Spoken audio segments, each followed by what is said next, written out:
ओम नमः शिवाय। मित्रों, शिव पुराण का कोटि रुद्र संहिता का सुंदर वर्णन मेरे पढ़ने में आया, मैं आपको सुनाता हूँ।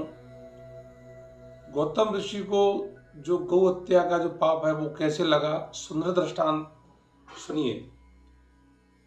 सौनक जी महाराज कहते हैं कि हे ऋषियों, बात उस समय की है जब जहां पर गौतम ऋषि रहते थे वहां पर भयंकर अकाल पड़ा। वहां पर पत्ते सूखा, सब कुछ सूखा सूखा हो गया, कोई पत्ता गीला भी नहीं बचा। सारे जानवर दसों दिशाओं को भाग गए उस क्षेत्र को छोड़कर। तो गौतम ऋषि ने समाज के हित के लिए तपस्या की, घोर तपस्या की। 6 महीने तक उन्होंने बगैर अन्न जल खाए भगवान वरुण की तपस्या की। वरुण जब प्रसन्न हो गए तो उन्होंने कहा कि आप मुझसे वर मांग लीजिए। तो वो कहते हैं भगवान, अगर आप मुझ पर प्रसन्न हैं तो आप यहाँ पर वर्षा कर दीजिए। तो वरुण कहते हैं कि मैं देवताओं के विरुद्ध नहीं जा सकता मुनिवर, लेकिन मैं आपको अक्षय जल दे सकता हूँ। मतलब मैं वर्षा नहीं कर सकता कि ऐसा प्रारब्ध नहीं है। तो वो कहते हैं मुनि आप एक गड्ढा खोदिए। तो मुनि एक हाथ का एक गड्ढा खोदते हैं और उसमें वो अक्षय जल भर देते हैं और भगवान वरुण वहां से अंतर्ध्यान हो जाते हैं। मुनि प्रसन्न हो जाते हैं। तो धीरे धीरे वहां पर सारे जो पशु पक्षी जानवर थे, धीरे धीरे जो वन था उस जल से सींचने लगे।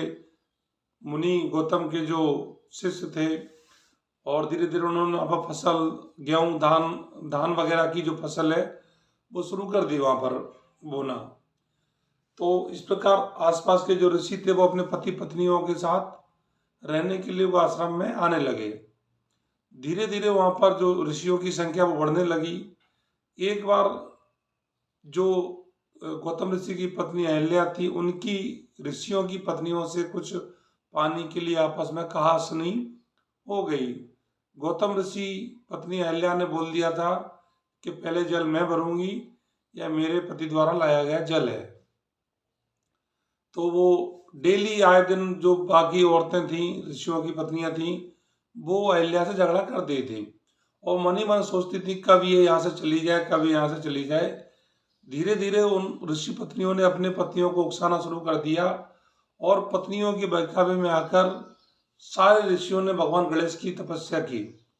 जब गणेश जी प्रसन्न हो गए तो उन्होंने कहा कि हे ऋषि, अब तब आपकी तपस्या से प्रसन्न हो, आप वर मांगिए। तो वो कहते हैं भगवान, आप ऐसा कोई उपाय करिए जिससे गौतम ऋषि और उनकी पत्नी यह आश्रम छोड़कर चले जाए।